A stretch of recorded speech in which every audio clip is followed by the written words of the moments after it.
Assalamualaikum warahmatullahi wabarakatuh. Waalaikumsalam warahmatullahi wabarakatuh. Innal hamdalillah nahmaduhu wa nasta'inuhu wa nastaghfiruhu wa na'udzu billahi min shururi anfusina wa min sayyiati a'malina. Man yahdihillahu fala mudilla lahu wa man yudlil fala hadiya lahu. Asyhadu an la ilaha illallah wa asyhadu anna Muhammadan 'abduhu wa rasuluhu la nabiyya ba'dahu. اللهم صل على محمد وعلى آل محمد كما صليت على إبراهيم وعلى آل إبراهيم في العالمين إنك حميد مجيد. الحمد لله ألف بيننا وألف بين قلوبنا فأصبحنا وأمسينا بنعمة الإيمان وبنعمة إخوانا. ثانيا صلاة وتسليما على نبينا محمد صلى الله عليه وسلم الذي وصفنا وقدوتنا إلى يوم الآخر. Alhamdulillah, bapak-bapak dari rahmat Allah Subhanahu wa taala, jamaah salat maghrib dan isya, salat jihad yang dirahmati Allah Subhanahu wa taala. Segala puji milik Allah Subhanahu wa taala dan atas kita memujinya dan tiada pujian selain kita persembahkan kepada Allah Subhanahu wa taala. Dan tentunya apa yang diberikan Allah Subhanahu wa taala untuk kita syukuri dengan minimal mengucapkan alhamdulillah dan senantiasa mengevaluasi daripada setiap amalan kita dari hari ke hari, dari pekan ke pekan, dari bulannya dan setiap tahunnya.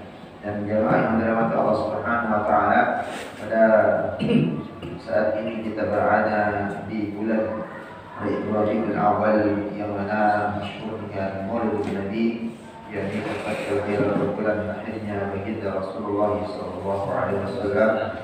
Tentunya banyak hadis yang menerangkan bahwa orang yang tentunya mengingat daripada kelahiran baginda Rasulullah SAW, lalu mengingat daripada akhlak beliau, mencontoh daripada bagaimana amalan, bagaimana tata cara ibadah dan yang lainnya, maka saya punya seperti itu kita memperingati daripada Maulid Nabi.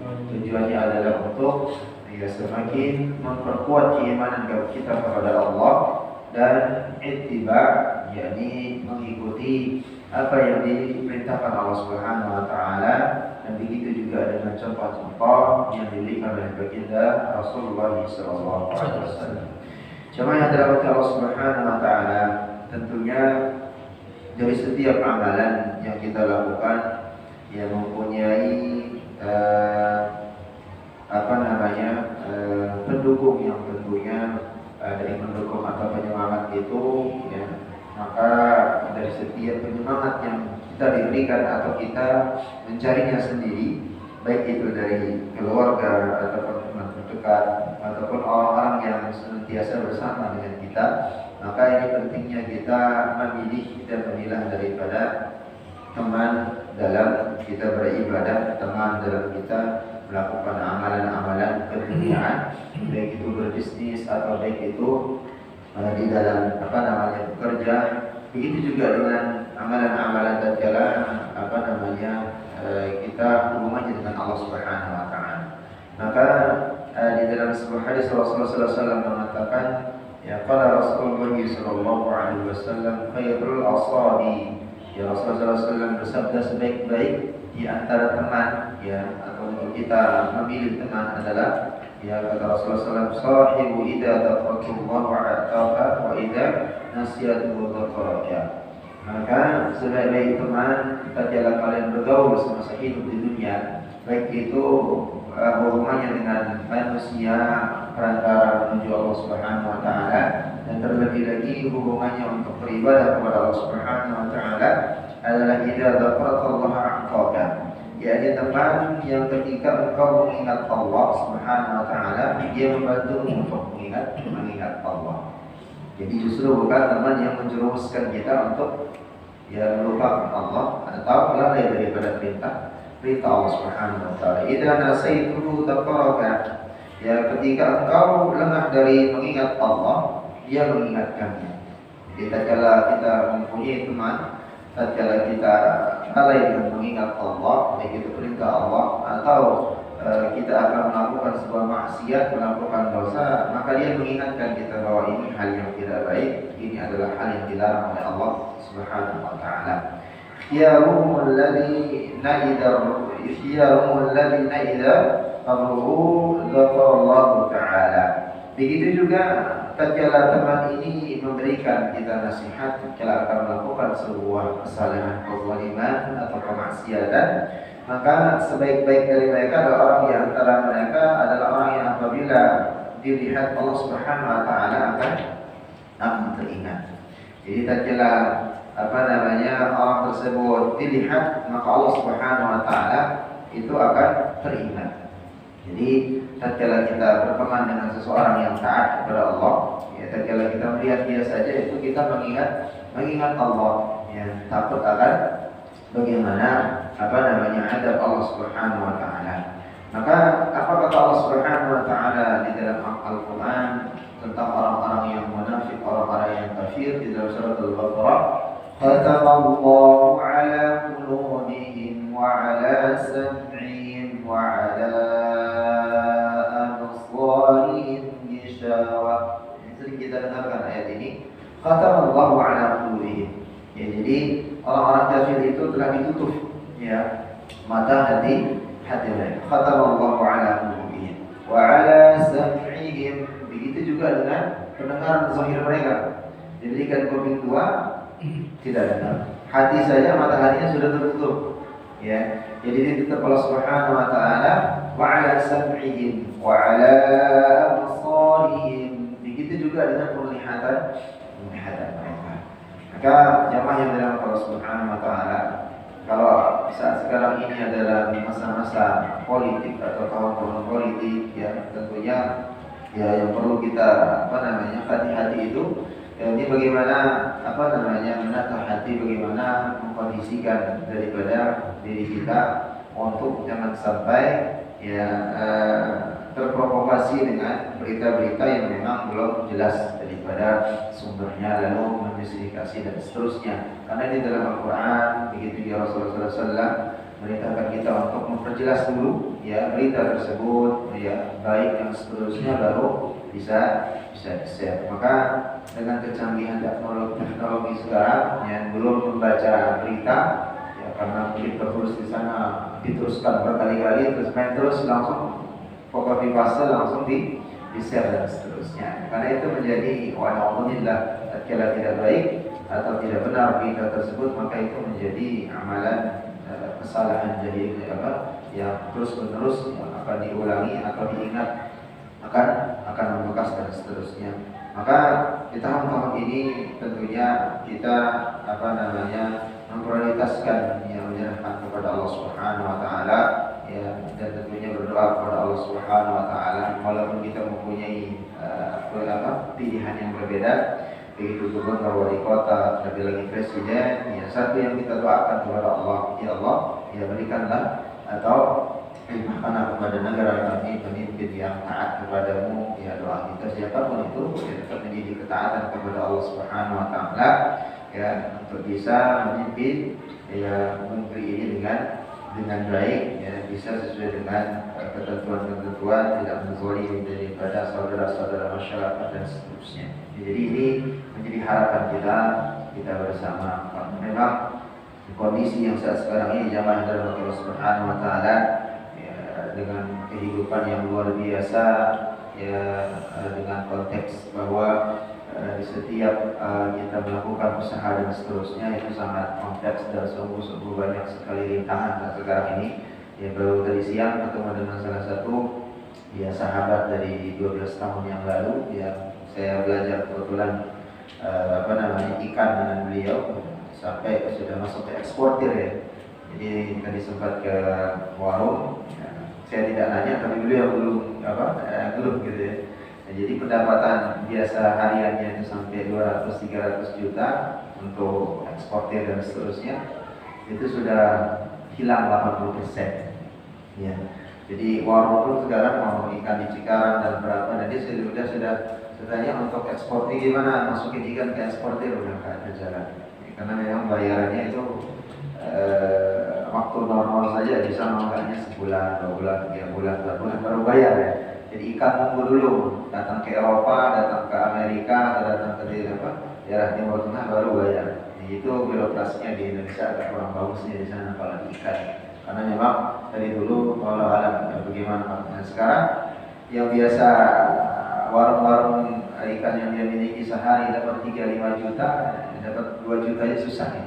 Jadi ya memang kompleks seperti itu. Begitu juga dengan kita kantoran, ya, mungkin jabatan masa kita sekarang masih aman, ya, karena mungkin tidak seperti mungkin tidak berbisnis.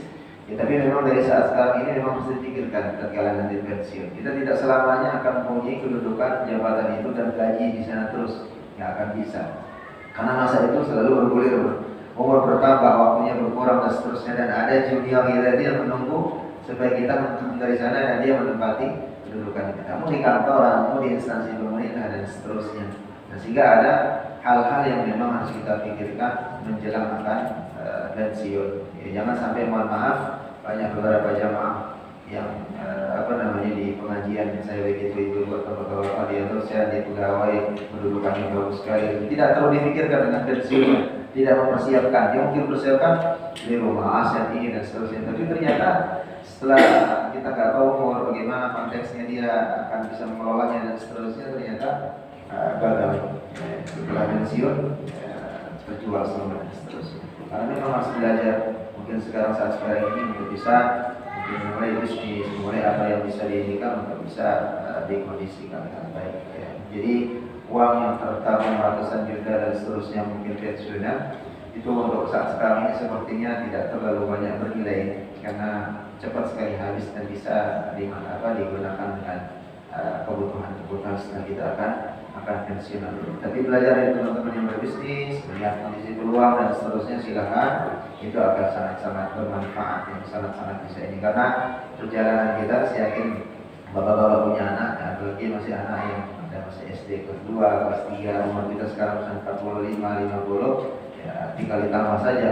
Mereka nanti sudah 6 tahun, umur sudah sekian 60 tahun sudah bisa kerja. Paling enggak yang paling pertama itu sudah kerja. Ya ini tapi kalau enggak ya mau tidak mau harus mencari solusi yang lain setelah pensiun, yakni apa keterampilan bisnis dan yang lainnya. Ya, jadi ini dalam bermuamalah di dalam kita mengaplikasikan. Tentunya semua itu dalam rangka beribadah kepada Allah. Karena menghidupi anak istri itu adalah ibadah kepada Allah Subhanahu wa taala. Termasuk ya salah satu kunci suksesnya orang bermuamalah, berbisnis, bekerja, mau di kantoran, mau di instansi manapun, yakni menjaga daripada ibadahnya kepada Allah, hubungannya dengan Allah Subhanahu wa taala. Sebagaimana kajian-kajian yang sudah kita lewati di setiap bulan Ahad, ya kita sampaikan tentang salat, bagaimana tentang muamalah dan yang lainnya. Ya begitu juga dengan pembahasan kita jamaah dari Allah Subhanahu wa taala pada malam hari ini yang mengenai bab tentang adzan itu sendiri, sampai adzan pun ya mungkin bab penyampaian terakhir tentang babul adzan ya dengan iqamah pada malam hari ini, dan insyaallah di pekan depan sudah memasuki bab yang lainnya. Ya, tentu ini menjadi sebuah yang harus kita perhatikan. Ada aturan-aturan yang sudah ditentukan oleh Rasulullah SAW yang merupakan itu adalah wahyu, yang mana kemarin terakhir kita sudah menyampaikan bahwa ada waktu istijabah doa yang dikabulkan oleh Allah Subhanahu wa taala, sebagaimana hadis Rasul mengatakan 2 tempat, yang mana pertama adalah bainal adzan wal iqamah. Bahkan Rasul mengatakan doa di sana itu jarang ditolak dan pasti dikabulkan. Yang pertama di antara muadzin selesai mengumandangkan adzan dan akan hendak iqamah. Di sana kita banyak berdoa kepada Allah. Dan itu waktu istijabah, doa yang dikabulkan Allah. Bahkan Rasul mengatakan dalam hadis yang sahih, dalam satu hadisnya mengatakan, ya waktu itu tidak pernah doa itu kata permintaan hamba itu kata Allah Subhanahu wa taala sallallahu alaihi wasallam itu ditolak, pasti akan diberikan. Maka ada waktu-waktunya lagi. Ketika salat subuh, setelah adzan, salat qiyam subuh, selesai itu memperbanyak doa kepada Allah Subhanahu wa taala, berzikir dan berdoa kepada Allah Subhanahu wa taala. Begitu juga dengan bainal adzan dan iqamah. Lalu yang kedua, tempat yang istijabah itu adalah tatkala seorang itu dalam kondisi genting, dalam kondisi dia akan mendapatkan musibah, misalnya atau akan terjadi tsunami, gempa, terjadi angin puting beliung, terjadi dan seterusnya, digenting sekali. Nah di sana dia mengangkat tangan. Dan kemarin salah satu pertanyaan dari jamaah mengatakan bolehkah adzan, bolehkah mengucapkan istighfar dan seterusnya. Mungkin tujuannya seperti itu mengingat Allah, tatkala dia tiba-tiba adzan. Tapi syariatnya untuk adzan tidak ada. Yang ada itu adalah meminta doa kepada Allah, diselamatkan, diamankan, atau harta bendanya, anak, keluarganya, masyarakat dan seterusnya, atau dirinya sendiri dari mana bahaya tersebut, atau meminta sesuatu yang memang ia inginkan. Maka kondisi genting ini kata Rasulullah SAW adalah tempat dan waktunya istijabah doanya oleh Allah Subhanahu wa taala. Nah, begitu juga tatkala selesai azan, Allahumma rabb hadhihi ad-da'wati tammah. Utamanya apa?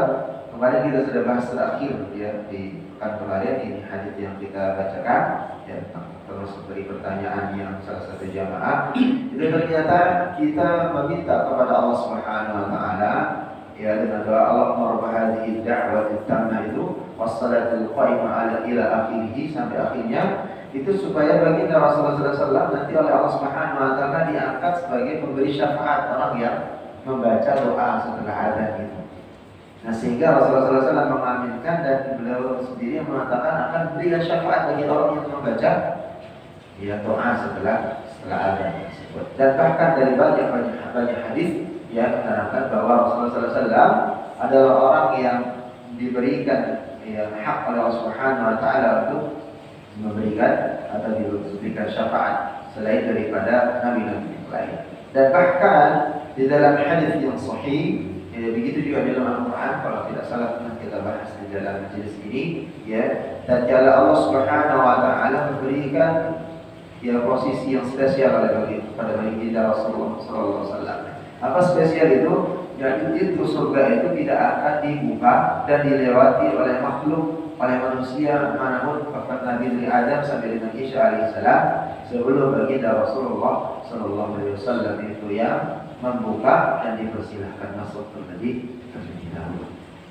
Makanya pernah kita membahas tentang Samud al-Qaum ya, tentang bagaimana telaga yang diberikan Allah Subhanahu wa taala khusus bagi orang-orang yang menjaga ilmu.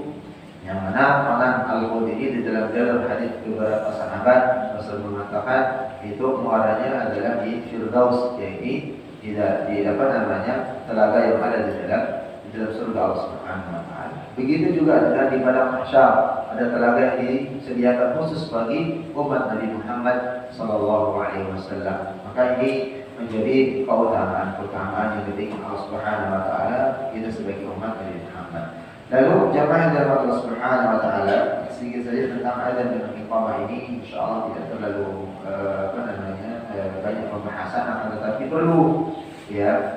Sekira di Al-Jihad atau di beberapa masjid tidak ada mungkin kita kecuali masjid-masjid besar ya, yang menentukan seorang muadzin. Jadi dia seorang muadzin yang sudah ditentukan oleh DKM masjid pengurus ya, tidak boleh ada yang lain adzan selain dia. Nah ini ada ketentuan khusus jadinya ya, ketentuan khusus ya. Maka ketentuan khusus itu di antaranya adalah tatkala seorang muadzin ini belum datang ya, dan belum dikumandangkan adzan, ini muadzin yang ditetapkan oleh DKM ya, ditetapkan oleh pengurus ya, maka tidak boleh ada orang yang mengumandangkan adzan walaupun waktu misalnya akan berlalu, akan habis ya. Maka ini menjadi sebuah ketetapan. Maka di sini dikatakan di dalam fikih sunnah ini ya, seorang tidak boleh mengumandangkan adzan tanpa izin dari muadzin yang sudah ditetapkan. Kembali lagi yang sudah ditetapkan. Tapi kalau kita di sini kan tidak ada penetapan, siapa saja boleh mengadzan, waktunya ada, silakan adzan, lebih cepat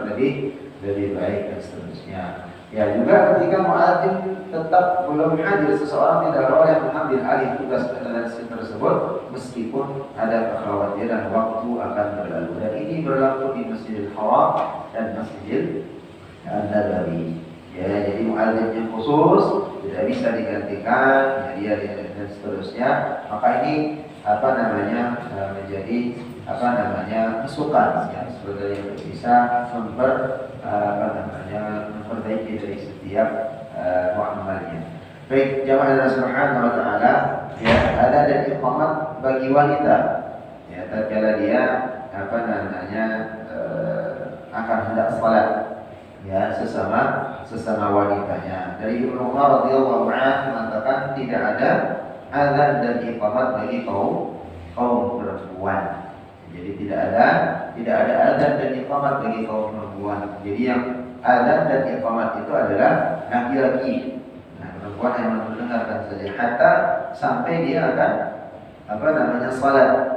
Ya, dia akan salat. Maka pendapat ini juga dianggap oleh Anas, Hasan, begitu juga Ibnu Sirin dan yang lainnya. Maka disebutkan oleh Imam Ahmad, jika wanita memandangkan adzan dan iqamat, maka tidak masalah.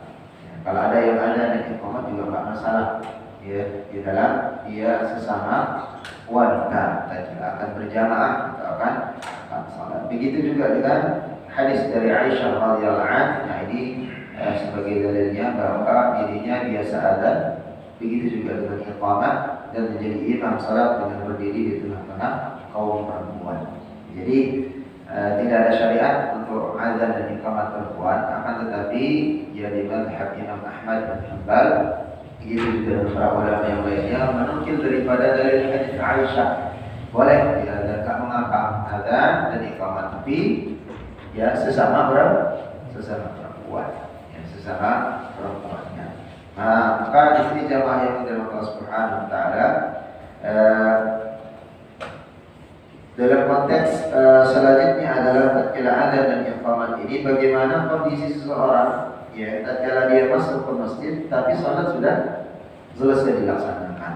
Dia masuk ke masjid tapi jamaah atau berjamaahnya sudah selesai.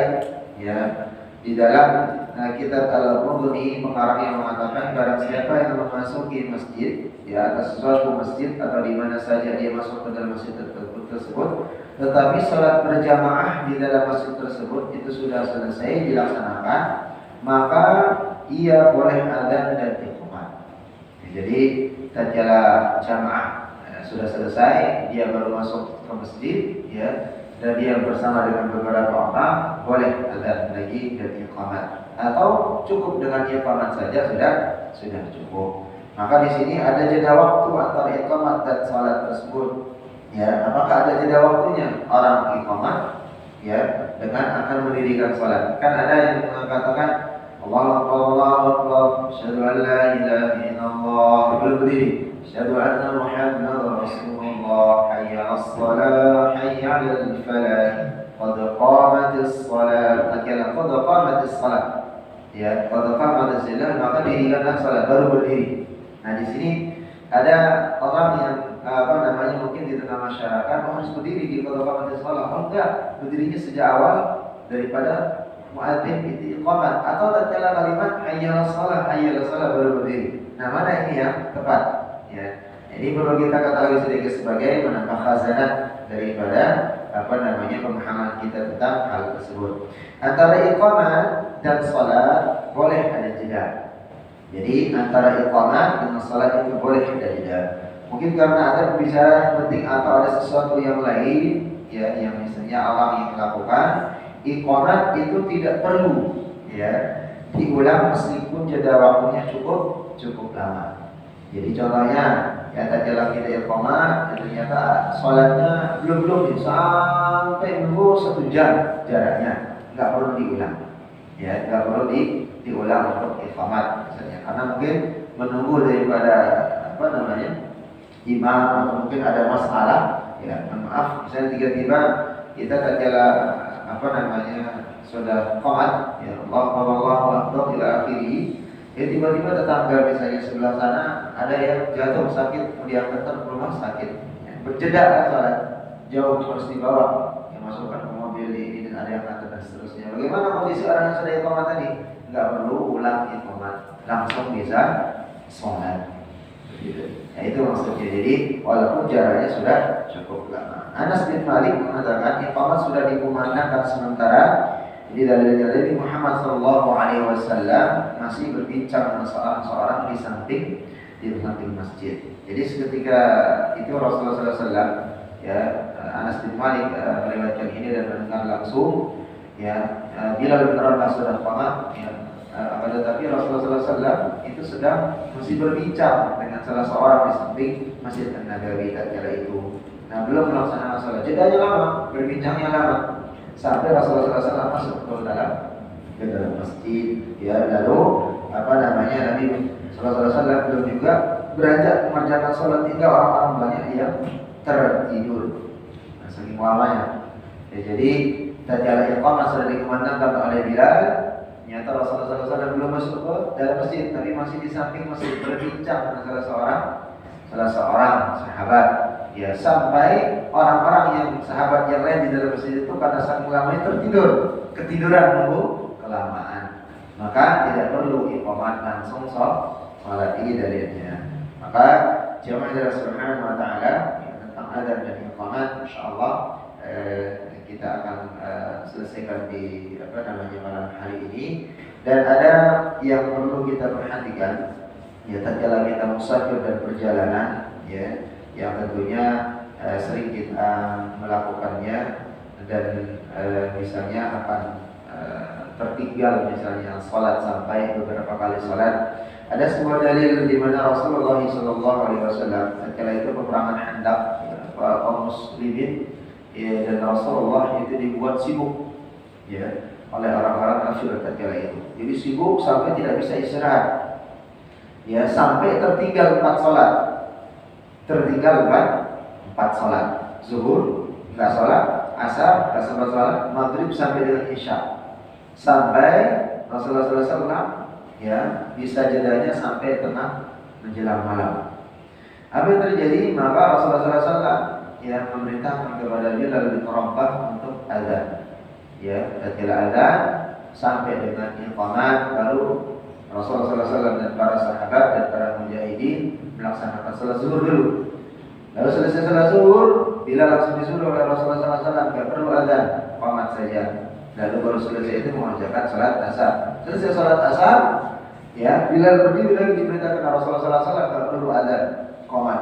Lalu mengerjakan salat maghrib. Begitu seterusnya sampai selesai dan iqamat kembali lagi, lalu mengerjakan salat isya.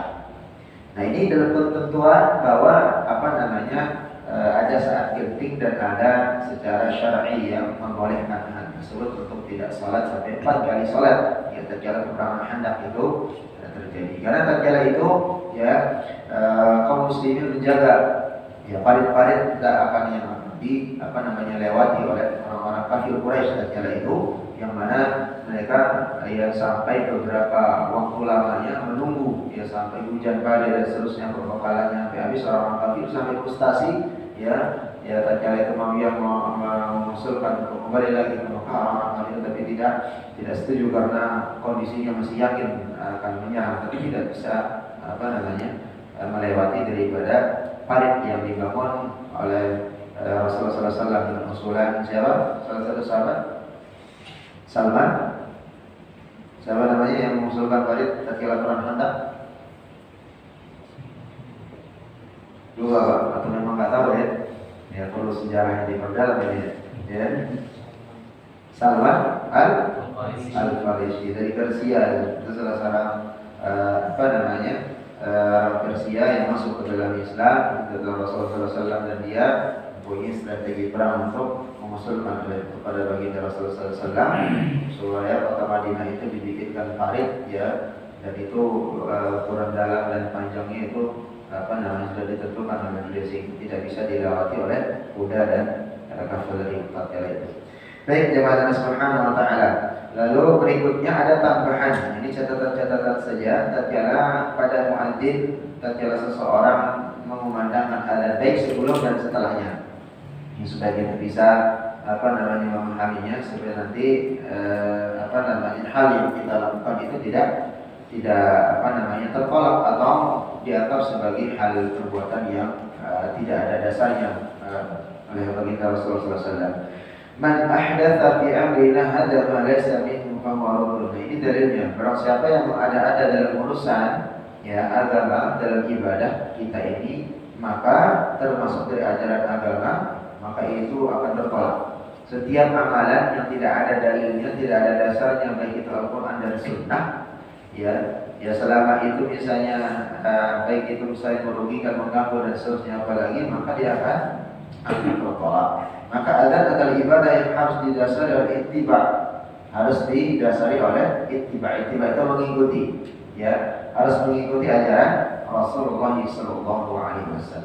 Baik itu kalimat yang kemarin kita bahas, panjangnya dan seterusnya, bagaimana sampai dia berubah makna, maka itu bisa makruh dan bahkan diharamkan, jadi haram hukumnya. Maka ini perlu kita verifikasi lagi dan luruskan.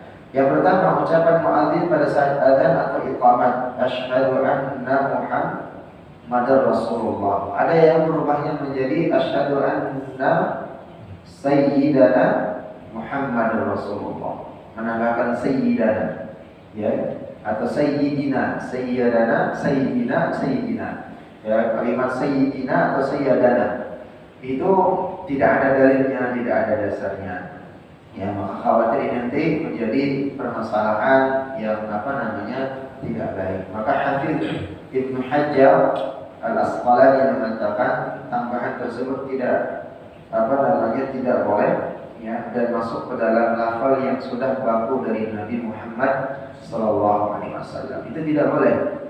Ya, kalimat asyhadu anna Muhammadar Rasulullah. Tapi kalau inginnya dia lebih sempurna, asyhadu anna sayyidina, ditambahkan sayyidina Muhammad Rasulullah, itu tidak ada.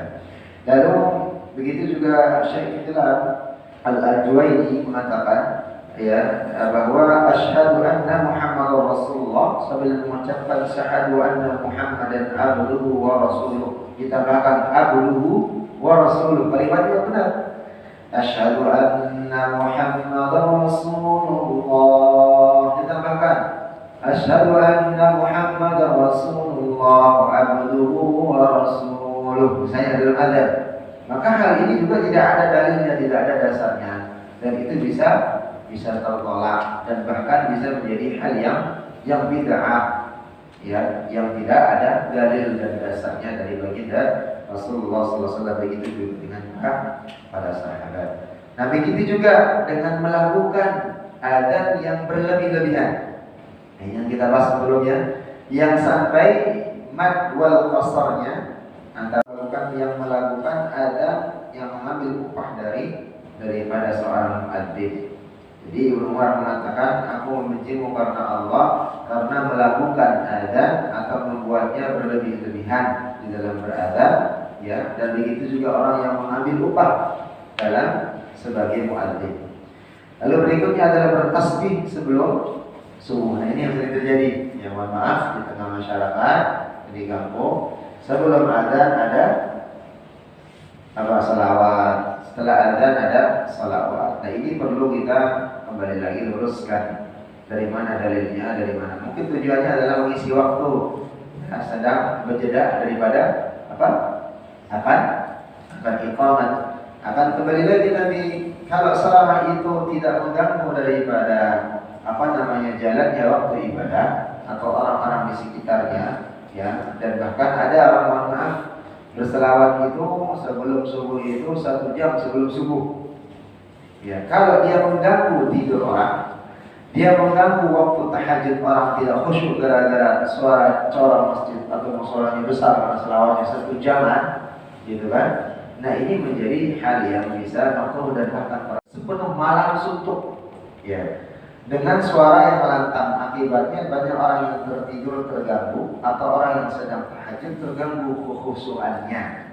Semuanya itu termasuk perbuatan yang mungkar, ya.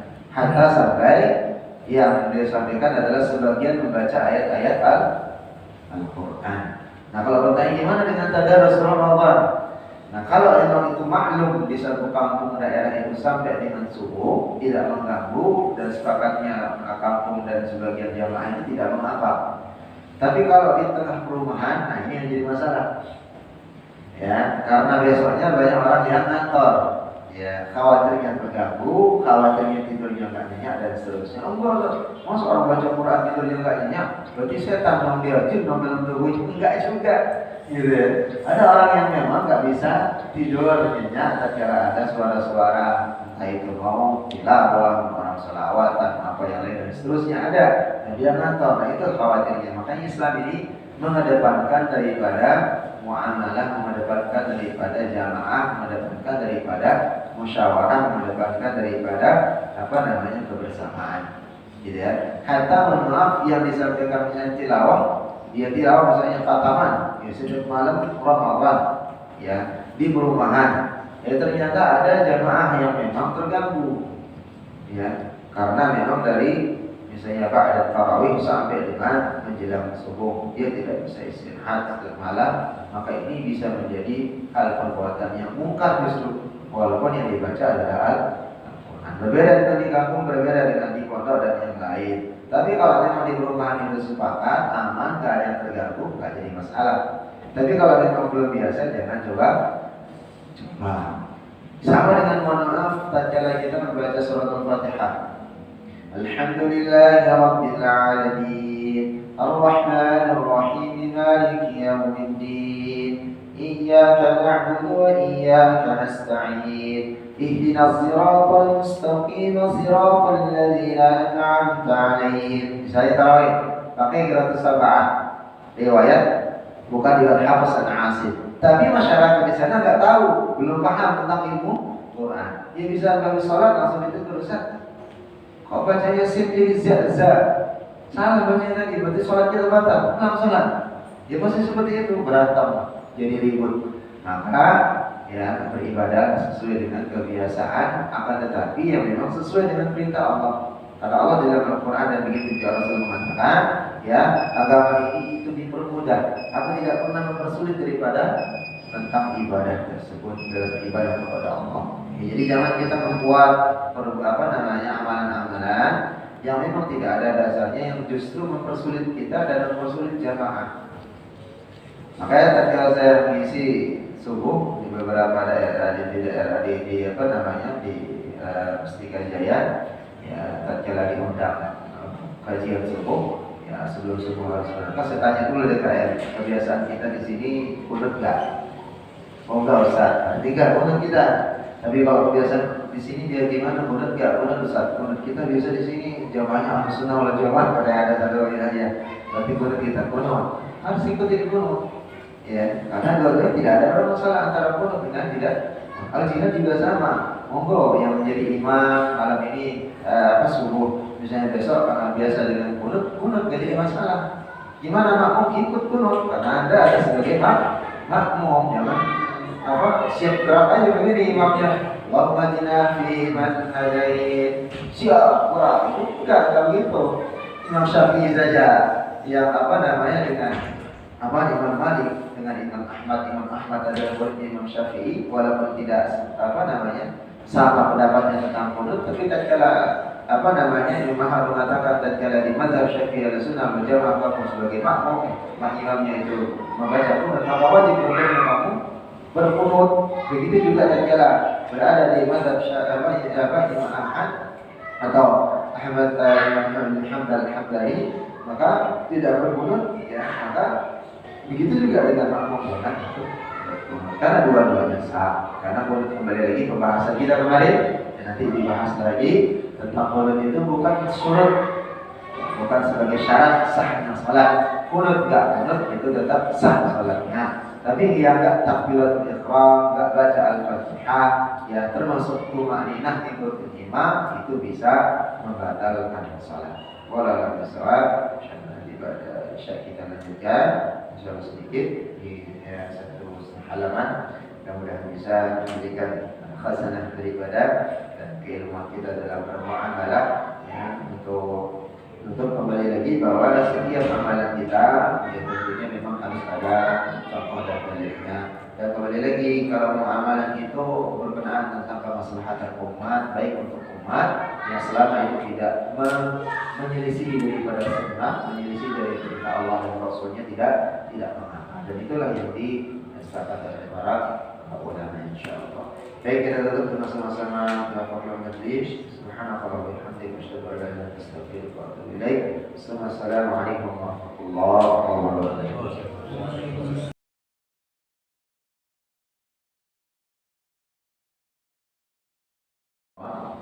insyaallah beberapa bagian lagi ya tentang bagaimana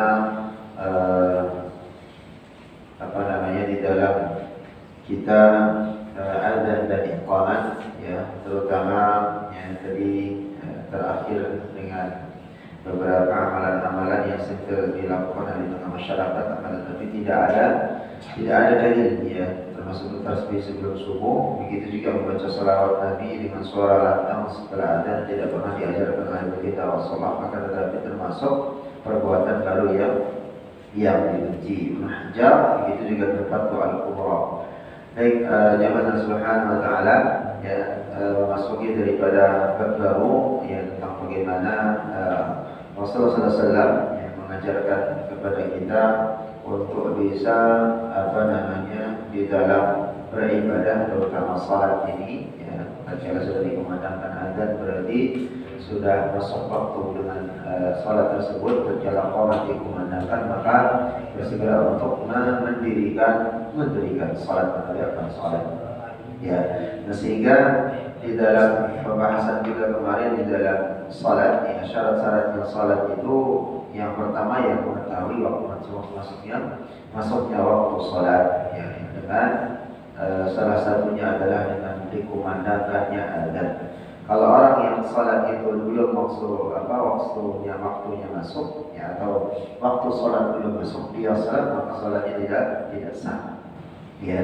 Maka begini juga dengan mengetahui masuknya waktu, ini cukup dengan dugaan yang kuat. Jadi dugaan yang kuat ya, barang siapa yang yakin atau punya dugaan kuat bahwa waktu salat telah masuk, maka ia boleh mengerjakan salat. Tapi kalau setelah misalnya dugaan kuatnya itu misalnya terbantahkan dengan barunya orang adzan ya, maka tidak mau salatnya harus diulang. Dia menduga kuat nih ya, waktu sholat itu sudah masuk, langsung dia sholat. Nah, di sela-sela sholat rakaat keempat, misalnya mau sholat zuhur gitu, yakin waktunya sudah masuk, ternyata baru rakaat kedua azan baru dikumandangkan gitu ya, maka nanti hukumnya dia membatalkan sholatnya, mendengarkan karena belum waktu sholat itu masuk, maka tidak diperbolehkan untuk sholat. Begitu juga dengan tatkala kita adzan, mulai dari adzan akan sholat, tentunya memperhatikan hal-hal yang dipakai, pakaian suci, badan suci dari hadas, baik itu hadas kecil ataupun hadas besar. La yaqbalu Allah azza wa jalla salatan min ghairi tahurin wala sadaqatan min bulul. Allah itu tidak menerima salat tanpa bersuci dan tidak menerima sedekah dari curian harta rampasan perang. Ya, jadi dua hal yang disebutkan dalam hadis ini. Yang pertama, Allah tidak menerima salat seseorang yang tidak dalam kondisi suci, baik tempat, badan dan pakaiannya. Ya, jadi tempat, badan, pakaian itu harus suci baru diterima daripada salat. Begitu juga dengan sedekah yang dari hasil curian harta rampasan perang. Itu juga bermaaf saja hasil daripada korupsi, hasil daripada hal-hal yang diperbuat atau dilakukan dengan menzalimi orang atau berbuat yang dilarang, diharamkan Allah Subhanahu wa taala. Itu dipakai untuk bersedekah, maka itu tidak diterima oleh Allah Subhanahu wa taala. Tapi bagaimana sikapnya ketika menerima? Ya, karena orang bersedekah, berinfak diterima. Tapi masalah orang yang berhubungan dengan Allah tidak diterima. Ya. Jadi harus dipisahkan dua hal ini. Ada orang yang biasanya berinfak, ya kita tidak tahu, dia tidak tahu ya uangnya dari mana, apakah hasil mencuri dan seterusnya. Yang namanya orang berinfak disampaikan dengan baik, dengan niatan memang dia ingin memakmurkan masjid dan yang lain, pembangunan dan seterusnya. Nah, masalah dia diterima dan tidaknya uang itu haram, maka dihubungkan dengan Allah. Dalam hadis ini diterangkan bahwa ya itu tidak akan diterima oleh Allah Subhanahu wa taala. Ya, hanya menjadi amalan fisik saja. Maka badan, pakaian, tempat sholat itu harus suci dari najis ya, yang kasat mata. Ya, maka di dalam timbang najasa. Cara kita mensucikan misalnya kotoran ayam ya, misalnya terdapat di lantai, baik itu misalnya di rumah ataupun di lantai musola. Itu jangan langsung diguyur. Makanya ada namanya najis aini, najis yang terlihat oleh mata. Ada yang bil ghaib, yang tidak terlihat. Nah, yang aini ini harus dihilangkan dulu zatnya. Jangan mentang-mentang airnya besar langsung diguyur. Nah, nanti kalau diguyur itu air kemana-mana. Sedangkan air itu sudah bercampur dengan zat atau benda najis tersebut, sehingga semuanya ruangan itu bisa terkena najis.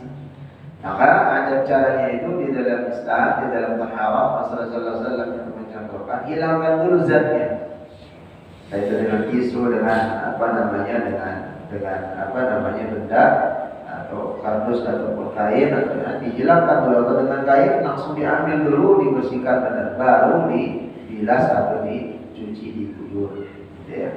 Ya sama dengan hal, mohon maaf tatkala kita anak misalnya, umuran berapa? Mas berapa? Namanya siapa? Umur berapa tahun? Umur berapa tahun? Gak tahu umurnya ya? Ya, ayahnya sudah berapa tahun, Pak? 6 tahun. Udah makan macam-macam kan?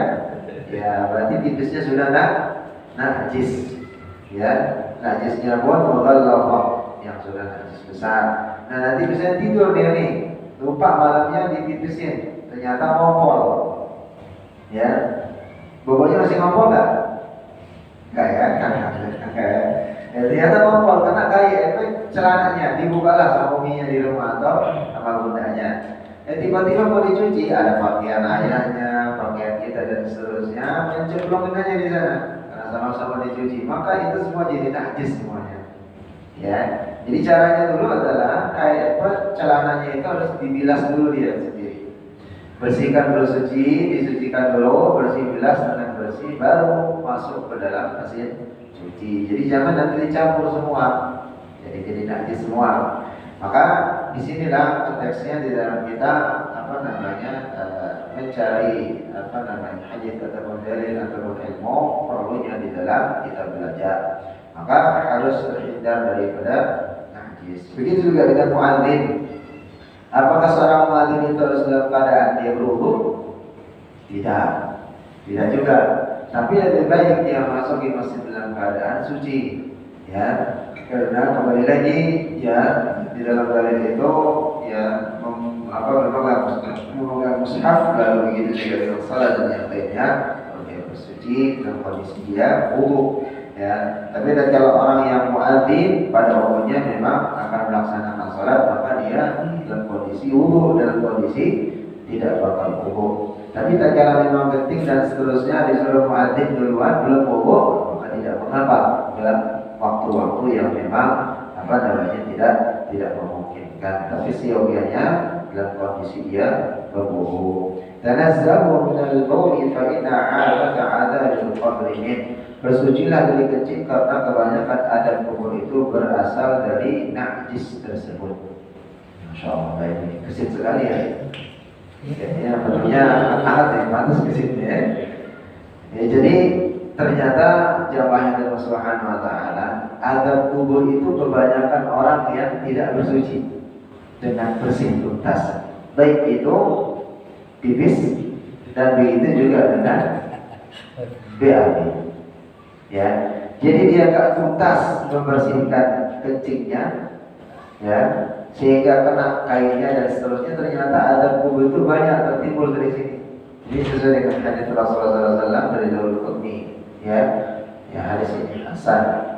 Ya, tanazzahu minal bauli fa inna 'amata 'adabil qabri minhu. Bersucilah kalian ya dari kencing karena kebanyakan adab kubur itu berasal dari hal tersebut, dari orang yang tidak kencingnya tuntas atau membersihkan atau cebok dari kencing. Ya, jadi banyak adab kubur itu berasal dari sana. Tawaddu wa ghsilu dzakaraka, wudu'lah dan basuhlah kemaluanmu. Nah, ini kalau Allah Subhanahu wa taala adab yang mengajarkan, mari kita sudah berbahasa juga. Sebelum kita wudu, terutama subuh, kita kan nggak tahu nih tangan ini tatkala tidur nggak sadar itu megang kemaluan, megang wudu dan seterusnya. Kita nggak nyadar, nggak tahu pasti itu biasanya. Ya, garuk-garuk nggak nyadar masuk ke dalam kain atau ke dalam celana. Nah, tatkala akan hendak salat subuh, itu seyogyanya dan lebih baik para ulama menyarankan ya itu untuk mensucikan dulu tangan, cuci minimal dengan air bersih. Lebih bagus menggunakan sabun supaya nanti tatkala wudu itu tidak bercampur air tatkala kita basuh tangan kumur-kumur dengan najis sehingga wudu kita batal. Ini yang sering orang nggak perhatikan nih. Bangun-bangun langsung ke kamar mandi, terus wudu langsung wudu. Kita kan nggak nyadar nih tangan ini tatkala kita tidur 4, 5, 6 jam itu udah kemana-mana megang, garuk sana garuk sini. Dan di sini dalam hadis ini tawakkul wa qasilu dzakara berwudulah dan bersulah kemaluan. Minimal sebelum kita wudu itu basuh cebok dulu. Kita nggak tahu, mohon maaf, mungkin mimpi dikejar-kejar ternyata nggak nyadar kita masih keluar. Ya bukan mandi, kalau mandi harus mandi, mazinya keluar atau kencing sedikit keluar kita nggak tahu. Maka minimal tatkala bangun tidur itu basuh cebok. Ya, gitu ya. Jadi supaya bersih-bersih dulu. Ya supaya wudu kita sah, wudu kita juga bisa kita terjamin. Maka Aisyah mengatakan igsilid dama an anfi wasalli. Bersihkanlah darah itu dan salat. Salat wajib mensucikan pakaian diperintahkan berdasarkan firman Allah Subhanahu wa taala itu di dalam surah Mudaththir ayat yang keempat. Ya ayyuhal mudaththir qum fa'anzir rabbaka fakabbir wa thiyabaka fatahhir wa thiyabaka fatahhir. Ya, jadi perintah setelah ya ayyuhal mudaththir orang-orang yang mudaththir apa ya? Ini dalil tentang apa? Rasulullah SAW untuk berdakwah secara terang-terangan. Ayat yang keempat itu langsung singkat lengan baju kalian dan bersihkannya atau bersucilah kata Allah SWT. Segera bersuci. Ya, jalan hendak menghadap Allah Subhanahu wa taala. Allah taala bisawab. Insyaallah sudah selesai di ayat pertama. Bismillah sudah masuk ke bab salat, tapi karena kemarin bab salat itu sudah kita dahulukan, insyaallah nanti kita lanjutkan ya ke tentang bagaimana pentingnya menutup aurat ya, dengan lanjutnya langsung dengan salat-salat yang sunnah ya, yang disunnahkan ya, rawatib yang pernah seperti ditanyakan kemarin, insyaallah nanti bisa kita dengan tuntas membahasnya insyaallah. Baik, ada pertanyaan seputar pembahasan kita? Masalah itu masih ada nama iqamah Ustaz. Jadi kapan kita diwajibkan atau disunahkan untuk adzan atau iqamah dalam sholat wajib, dalam sholat wajib aja atau sama sholat sunnah juga, atau bagi perempuan juga apa ada wajib atau sunnah untuk iqamah sebelum sholat? Mau wajib mau sunnahnya mau sholat sunnah itu apa harus iqamah? Baik, kembali lagi kepada definisi, kita mengingat sedikit lagi. Definisi tentang adzan ini adalah panggilan ya masuknya waktu sholat, bukan untuk mendirikan sholat secara lugah dan istilahan. Jadi adzan itu adalah panggilan bagi orang-orang muslim yang beriman taat kepada Allah Subhanahu wa taala untuk mengabarkan kepada mereka waktu sholat sudah masuk. Nah, sedangkan iqamah itu adalah panggilan untuk segera mendirikan sholat. Berbeda. Ya, jadi makanya kemarin kita sudah menyampaikan ada sebagian di musala dan masjid mungkin kita menemukan kalau iqamah nggak pakai corong luar, hanya corong dalam saja. Karena memang iqamah itu dikhususkan bagi orang yang sudah hadir di masjid bahwa sholat ini segera didirikan dan imam segera menjadi imam maju dan seterusnya. Nah, tentang adzan ini diwajibkan tatkala hendak akan mendirikan salat yang 5 waktu saja, tidak dengan salat sunnah. Ya, jadi salat yang 5 waktu saja. Mengenai adzan dan iqamah, ya, itu hanya diperbolehkan kalau saya secara umum di mazhab Syafi'i itu bagi laki-laki, tidak bagi perempuan. Tatkala ada laki-laki Boleh lagi kalau ada laki-laki, maka laki-laki itu yang beradzan, walaupun laki-lakinya itu apa? Satu orang, ataupun laki-lakinya setengah. Maksud setengah gimana? Dia bencong, tapi secara naluri, secara lahiriah dilahirkan oleh rahim ibunya dia laki-laki. Maka mentang misalnya bencong di sana ada perempuan, karena dia sesama perempuan yang merasa, maka perempuan yang ada enggak, tetap yang bencong tadi, yang memang dia kelainan, ya secara dia penyakit, tapi secara lahiriah memang dia laki-laki, maka dia yang ada. Walaupun penampilannya seperti perempuan dan berada di komunitas perempuan. Karena tadi di dalam bahasan kita, bagaimana dengan sebagian pertama ulama mengatakan maka tidak diwajibkan bagi perempuan untuk adzan dan iqamat. Tapi Imam Ahmad mengatakan dan beberapa mazhab yang lain para ulama tidak mengapa masalah di adzan dan iqamat. Aisyah juga biasa dengan adzan, iqamat dan menjadi imam. Maka boleh seorang perempuan itu adzan di hanya komunitasnya saja sesama perempuan, selama tidak ada laki-laki. Tapi kalau ada laki-laki maka tidak boleh. Laki-laki itu yang ada.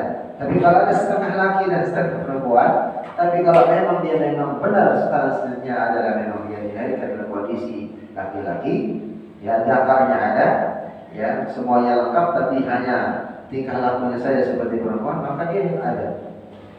Dia yang ada. Tidak boleh perempuan yang ada. Seperti itu. Ya, jadi konteksnya bahwa ada ini untuk laki-laki dan seterusnya, perempuan boleh melakukan komunitas dianya saja, ataupun dia tidak adzan dan iqamah tidak mengapa juga. Nah, kapan waktunya iqamah, kapan waktunya dengan adzan tadi sesuai dengan hadis yang diterangkan. Tatkala kita menjamak, ya tatkala kita menjamak, baik itu menjamak 2 salat menggabungkan atau mungkin tertinggal sampai 3-4 salat, maka yang wajib adzan itu yang pertama saja.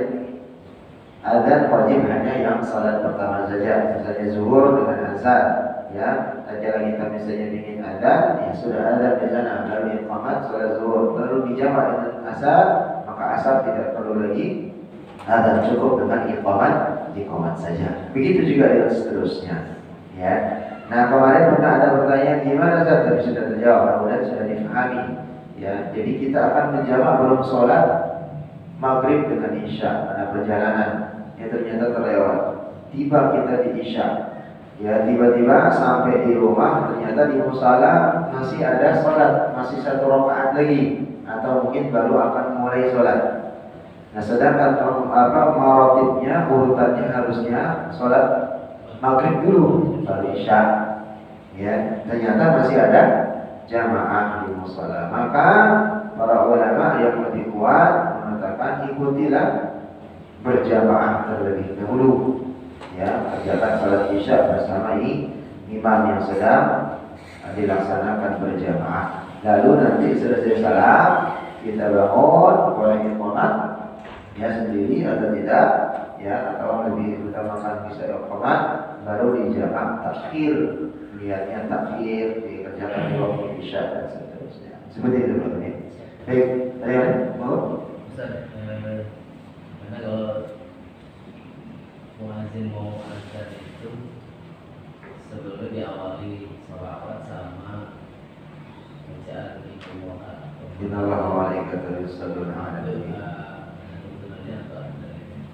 Baik, ya, jadi sholawat sebelum adzan itu memang belum ada dalil yang kuat yang mengatakan seperti tadi yang disampaikan Ibnu Hajar Al-Asqalani, seorang ulama yang masyhur ya dalam bidang fikih, ya. Ibnu Hajar ini ya termasuk dia dulu dianggap orang yang memang tidak mempunyai ilmu, artinya hafalannya lemah dan seterusnya, ya. Jadi ulama yang mana kisahnya termasuk yang masyhur, yang sangat terkenal, ya. Maka yang dikatakan Ibnu Hajar anaknya batu. Ibnu artinya anak, ya, Hajar itu batu. Kenapa dikatakan anak batu? Ya karena dia mondok berpuluh-puluh tahun, ya, nggak masuk ilmu. Sedangkan pamannya udah jadi ganti, jadi kiai, jadi ulama, dia masih tetap jadi santri. Sampai di putus asa kabur dari pondok, kabur dari majelis ilmunya, sampai dia di padang pasir, turun, ya, dia kehausan mencari air, mata air, kelihatanlah di sana, nemuin batu yang ditesi air. Jadi netes, sekian lama kok bolong batu itu. Batu keras bolong dengan tetesan air tetes mungkin per hari, per minggu, bulan, setiap tahun, tahunan, sekian tahun, selama-lama sampai tembus bolong. Di sana dia berpikir, batu saja bisa bolong oleh air yang sifatnya lunak. Apalagi saya punya kepala yang diberikan oleh Allah Subhanahu wa taala. Kalau itu pasti terus dihajar dengan ilmu, dihajar dengan hafalan, dihajar dengan hadis, dihajar dengan begini ini, masa nggak bisa? Balik langsung dia ke gurunya. Nah, sehingga itu yang memacu dia menjadi seorang ulama besar. Maka istilah dikenal dengan Ibnu Hajar.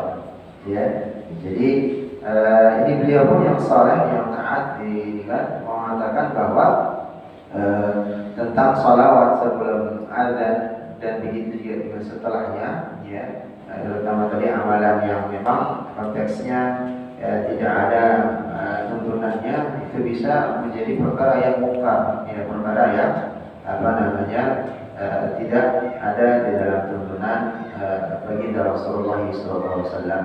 Maka beliau mengatakan di dalam kitab beliau Fathul Bari, nah ini setelah juga sudah ada kitab Fathul Bari, kitab ini juga yang dilakukan sebagai kaum muslim seperti membaca tasbih dan salawat, ya, sebelum subuh atau sebelum adzan subuh, ya, atau setelah subuh, yang mengerjakan salat Jumat atau akan sebelum salat Jumat, ya, jeda adzannya, maka termasuk adzan itu maka dilihat dari segi bahasa manapun dari syariat, ya, itu termasuk, ya, perbuatan yang mungkar atau perbuatan yang tidak ada dalilnya.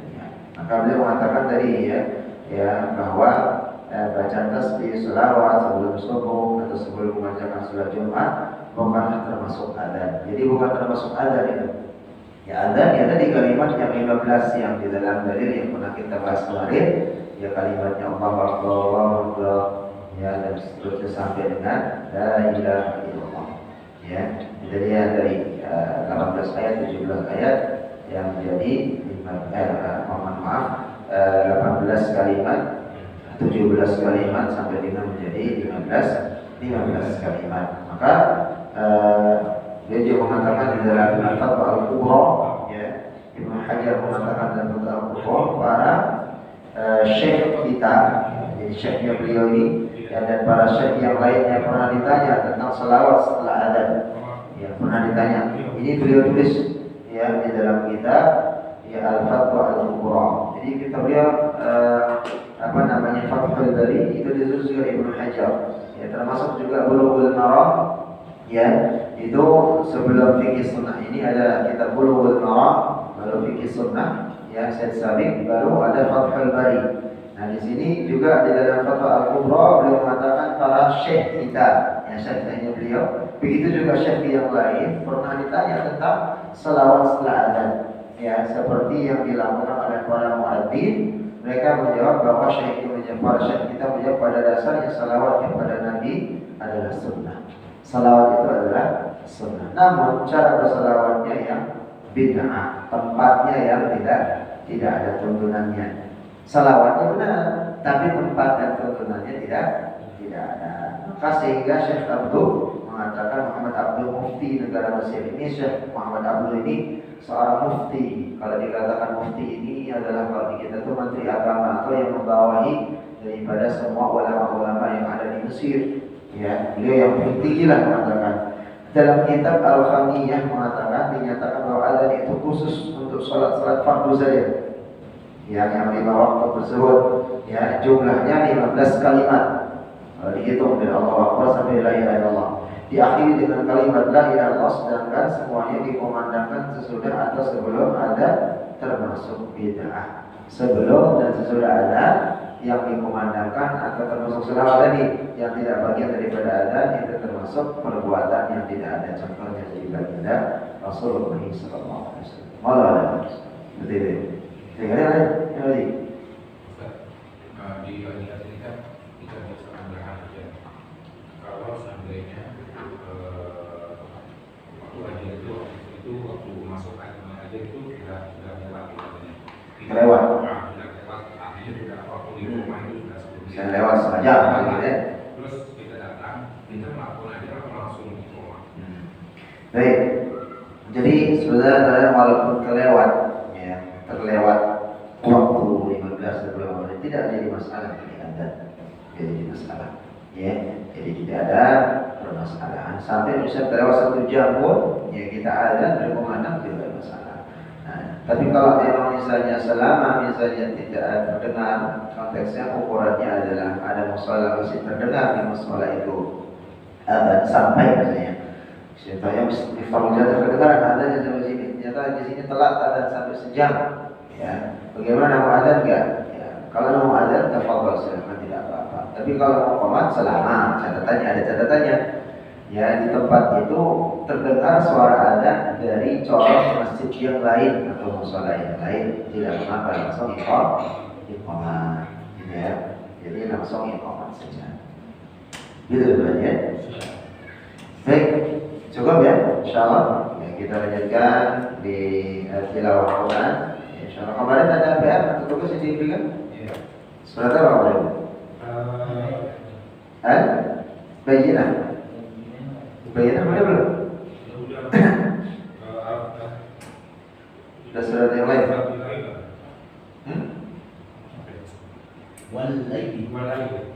Wal-lail.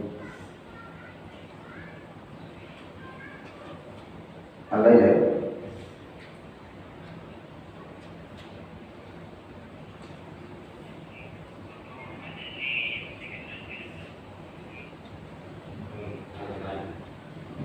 Baik. Al-lail.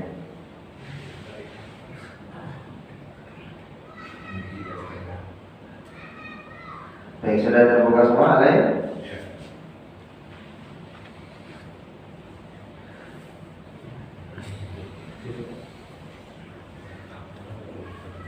Kalau Mas kayak ini ambil mushaf, ada kan mushaf ya? Ada siapa boleh Mas? Dewan kemarin. ya.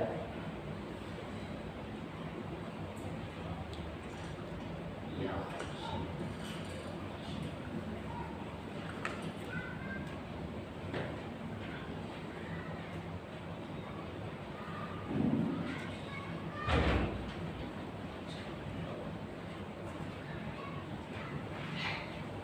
Baik, kita kalikin dulu atau mau langsung dibaca per 2 orang atau gimana? Talqin dulu ya. Al-lail. Ini kita talqinkan. Kita baca sama-sama dari ta'awudz dan al-basmalah. Ya, 1, 2, 3. A'udzu billahi minasy syaithanir rajim. Bismillahirrahmanirrahim. والليل إذا يغشى والنهار إذا تجلى وما خلق الذكر والأنثى إن سعيكم لشتى فأما من أعطى واتقى وصدق بالحسنى فسنيسره لليسرى وأما من بخل واستغنى وكذب بالحسنى فسنيسره للعسرى وما يغني عنه ماله إذا تردى. Lagi diulang.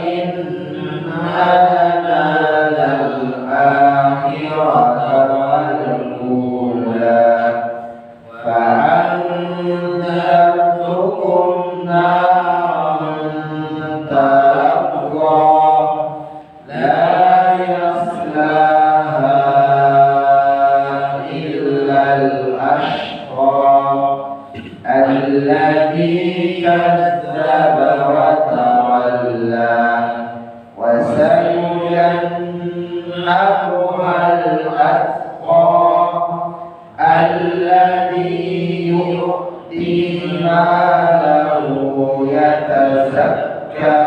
Sekali lagi ayat ke-18 الذي يؤتي ماله يتزكى وما لأحد عنده من نعمة تجزى إلا ابتغاء وجه ربه الأعلى ولسوف يرضى. Di ayat yang silah qawilah, dari silah qawilah ayat ke-11 ketika wa ma yughni anhu maluhu ya idza tawaffa. Itu ayat ke-11. Lalu berikutnya di ayat ke-15 la yaslaha illa ya jaiz fasil. Begitu juga tatkala membaca di ayat yang ke-20 illa bitigha'a itu wajib muttasil, bedanya harokat. Begitu juga dengan berlaku nanti tatkala membaca di surah-surah yang lainnya, tatkala jaiz muttasil misalnya ditetapkan dari sejak awal dua harokat, maka seterusnya sampai akhir ayat yang dia baca itu harus dua harokat. Itu hukumnya asal usulnya. Tapi tatkala misalnya wajib muttasil jaiz munfasil disamain tak potong 5 harokat, maka seterusnya 5 harokat membacanya disamakan supaya itu tertib, supaya itu rapi dalam membacanya. Baik, kita bacaannya silakan. Ini berempat, berdua ya, jadi 3 kelompok berarti ya. Nah, ini berarti ada 2, 4, 5 orang. Biasanya suaranya lebih gede ya. Harus lebih gede dari yang berdua. Silakan. Monggo. Dari ta'awud dan al-basmalah. Isti'adah a'udzu billah. 1, 2, 3.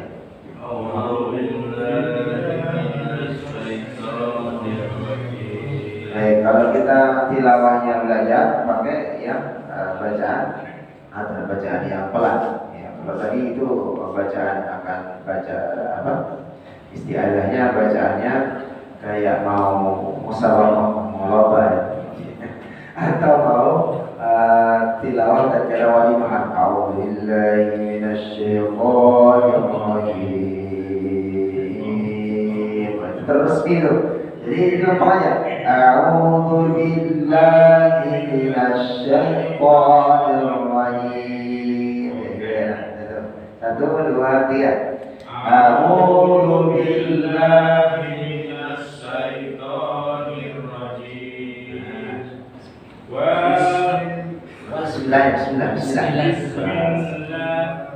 Bismillahirrahmanirrahim. Nah, ingat dalilnya setiap awal ayat wajib membaca al-bas, sunnahnya ta'awud. Ta'awud boleh nggak dibaca, tapi bismillah wajib. Tapi kalau nanti di tengah ayat, di tengah surah, di tengah ayat, bismillah nggak wajib. Ya, hanya ta'awud saja. A'udzu billahi minasyaitonir. Maka banyak kan imam dalam baca isti'adzah hanya isti'adzah saja. Kalau di tengah surah melahirkan bacaan yang boleh hanya di awal surah. Monggo diulang ta'awud dan al-basmalah. 1, 2, 3. A'udzu billahi minasyaitonir rajim. Bismillahirrahmanirrahim.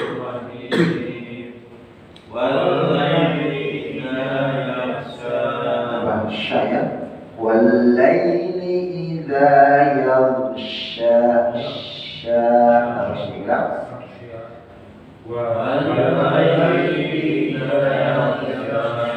ya terus ingat tasydid dan yang bertasydid ditahan 2 harakat والنهار إذا تجلى. 1, 2, 3. والنهار إذا تجلى Terus وما خلق الذكر والأنثى وما خلق الذكر والأنثى. Lagi. وما خلق الذكر والأنثى Terus إن سعيكم لشتى tambah lagi. Tahan. Inna sa'yakum lasyatta. Terus fa'amma man. Terus ingat yang tasyid itu dal, bukan sod ya. Jangan dibaca was. Nah, wasod. Nah, biasa. Wasod ulang.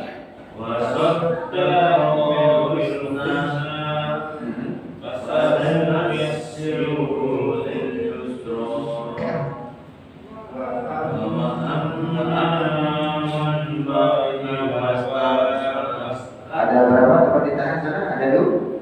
Ada dua. Mim pertama dengan mim yang kedua. Wa amma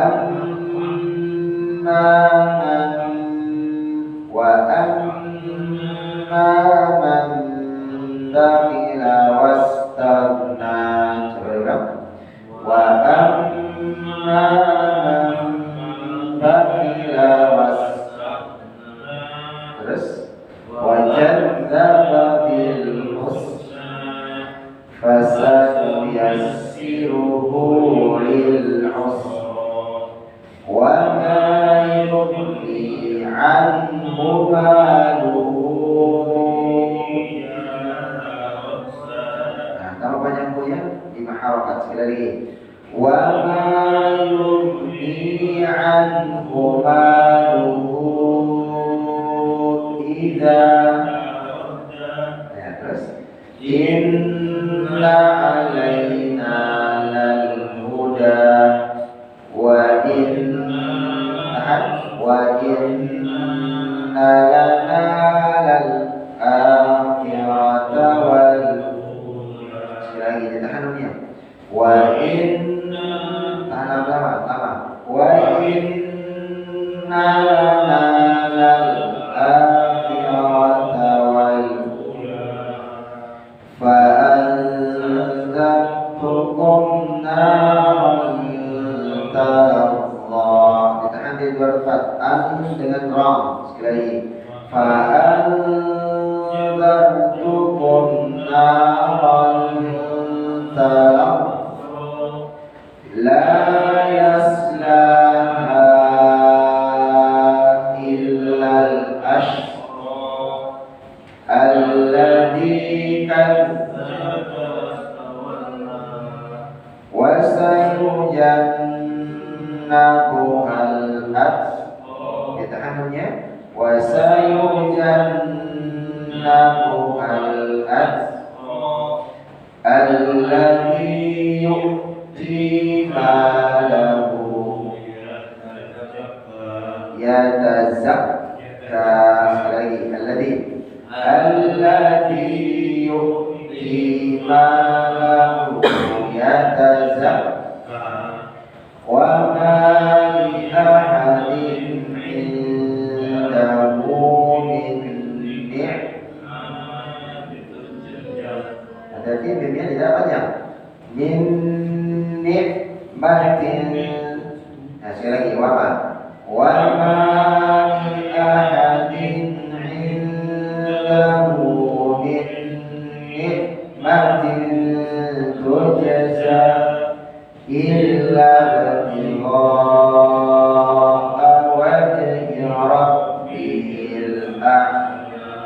bilang a'udzu. A'udzu billahi minasy syaithanir rajim. Ya, betul. Bismillahirrahmanirrahim. Ya, lamnya dibedakan dengan bismillah. Fathah. Bismillahirrahmanirrahim. Dua sekali. Bismillahirrahmanirrahim. Nah, terus. Wallaili idza yaghsha. Ya, ada di kepala. Wallaili idza yaghsha sama besar. Ulang. Wallaili idza yaghsha. Ya, terus. Wan nahari idza tajalla. Wa ma khalaqadz dzakara wal unsa. Unsa ditahan sebentar lagi. Wa ma khalaqadz dzakara wal unsa. Inna sa'yakum lasyatta. Hati-hati ain. Inna sya' atau inna sya'? Hamzah atau ain? Nah, sekali lagi. Inna sa'yakum lasyatta. Ya, terus. Fa amma man a'ta wattaqa wa saddaqa bil husna fasanuyassiruhu lil yusra. Hati-hati jangan kecepatan kayak apa? Kayak selipat ya. Fasanu yassiruhu lil. Nah, biasa ya lil usra. Sekali lagi Fasanuyassiruhu lil yusra. Wa amma man bakhila wastabna wa kadzdzaba bil husna fasanuyassiruhu lil usra. Fasanu yassiruhu lil us biasa aja. Lagi. Fasanuyassiruhu lil yusra. Wa ma yughni anhu maluhu idza taradda. Inna alaina al-huda. Perpindahannya tadi yang kecepatan. Inna alaina lal-huda. Inna alaina lal-huda.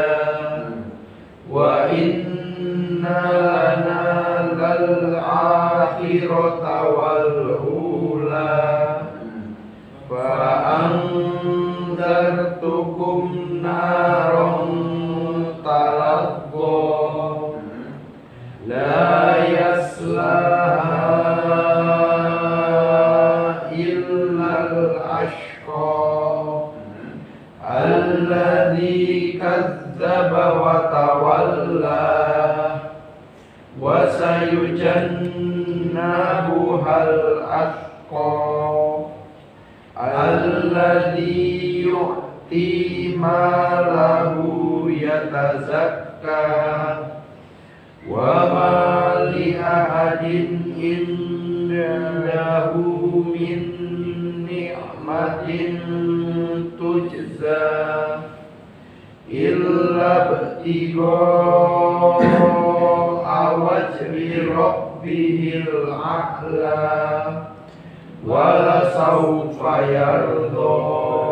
Jadi tadi perbedaan ain hamzah bedanya dengan perpindahannya. Wabal yusra dan seterusnya. Jadi tinggal perpindahannya saja. Baik, silakan. A'udzu billahi minasy syaithanir rajim. rajim. Bismillahirrahmanirrahim. Wal-laili idza yaghsha wan-nahari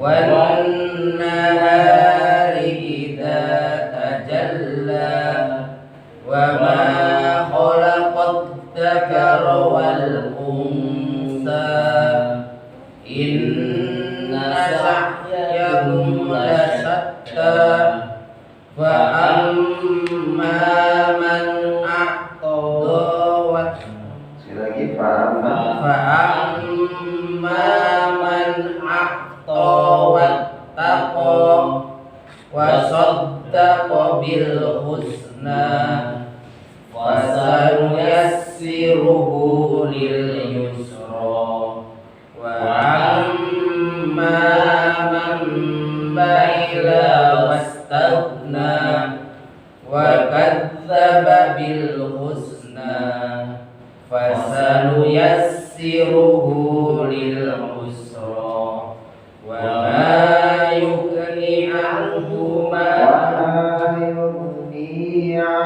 taradda wa ma yughni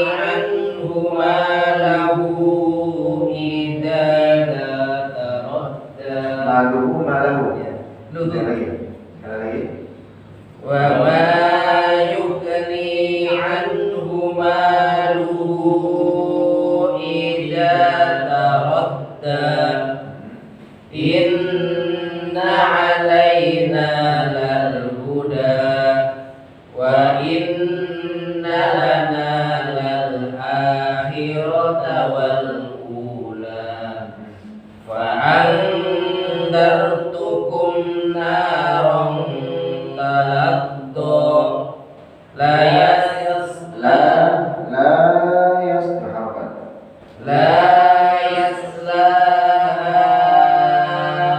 illal ashqa alladzi kadzdzaba wa tawalla wa sayujannabuhal atqa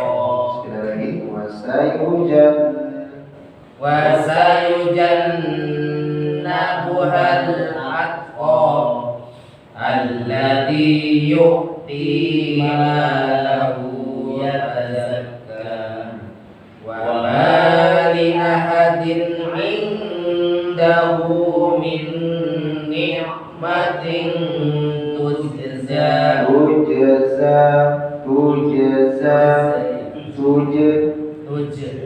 sekali lagi wa ma li ahadin 'indahu min ni'matin tujza illa ibtigha'a wajhi rabbihil a'la illa ibtigha'a wajhi rabbihil a'la wa la sawfa yarda. Baik. Sekarang tadi di setiap potongan dengan panjang dan seterusnya. Tinggal nanti mengkondisikannya insyaallah. Baik, ada pertanyaan?